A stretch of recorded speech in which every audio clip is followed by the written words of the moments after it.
vai hoin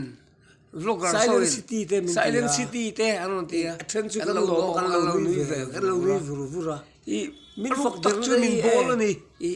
i shit tur vai ho chu min an fak der ILT ni do lo i tram an man zo ona hotir zong zum zel tur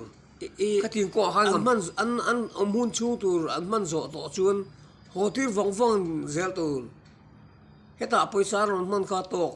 lo biak that ka tok poisa an man theina tan kada thluk lo man ka tok lo sum don thiam ka tok e abaka e min control tu ni lo e an vai kan lo biak that vek ka e an pu lo an pu big lo ti si tur thil tha hi ti ve phot ro se kan tan hian ti te hi gai tu